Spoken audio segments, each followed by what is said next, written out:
In today's video, I'm going to teach you how to add back to top button in Webflow.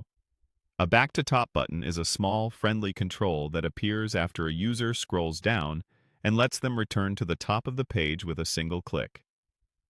It's a simple enhancement that can make long pages feel much easier to navigate.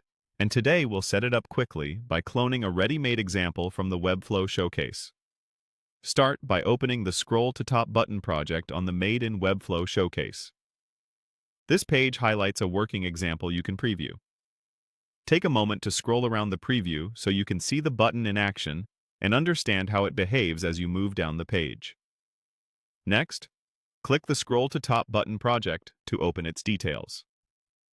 Here, you'll find the project's overview, notes, and any example pages included by the creator. This is a great place to confirm that the component matches what you need, and to skim any usage notes or interaction details.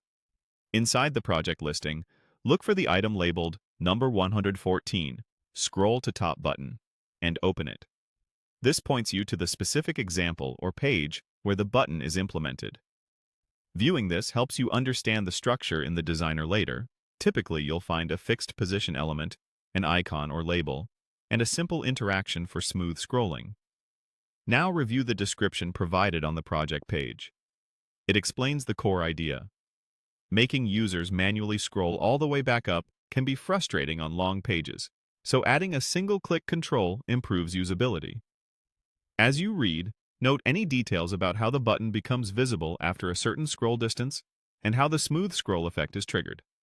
These clues will help you tweak the interaction once the project is in your own workspace.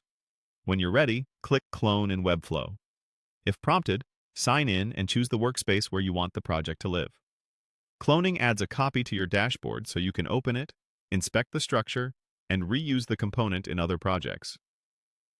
Finally, open your dashboard and select the newly cloned Scroll to Top Button project.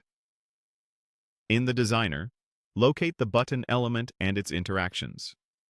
You can adjust the position, bottom right is common, tweak size and color to match your brand, and check the scroll threshold so it appears at the right time. Publish and test on a long page to confirm smooth scrolling and visibility on both desktop and mobile. With that, you've added a polished, user-friendly back-to-top experience in Webflow.